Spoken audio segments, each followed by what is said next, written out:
part of it is government overreach into our personal lives. They really have no business being there unless, it is to enforce contractual arrangements or unless there's been a crime against a human being.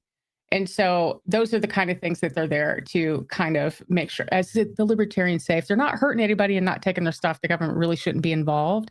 And I very much believe that.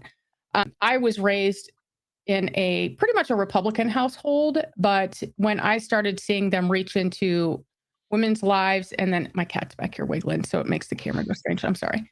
It's all good. So when they start reaching into the women's lives, when they start taking away, like they're trying to do the SAVE Act right now currently, and that really is a poll tax on anyone who's changed their name. It's going to be a hardship to try to get a passport. They have to go and do their backtracking. If they've been married or divorced, they have to have certified paperwork for that. And so these are just multiple compounding issues with our government just straining themselves into our daily lives. And I really feel it's an infringement on our personal liberties. They're serving themselves and corporations rather than the humanity of our populace, which I feel is an issue. My father and mother were both first responders when I was growing up. He was a fire chief for a long time, almost 50 years of service in our community.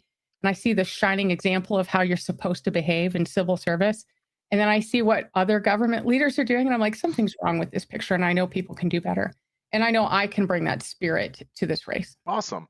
Can we hop back to the SAVE Act? To be completely honest with you, I have not done a lot of research on it, and there might be other people watching right now that haven't done the research. What does it do specifically that's going to make it difficult for women to vote? So the SAVE Act is specifically supposed to keep non-citizens from voting. And it is a way for them to say, in order to register to vote, you have to bring documentation, a birth certificate, and proof that you are an American citizen to a clerk's office to register to vote. And it's a burden of proof on people in America to do that.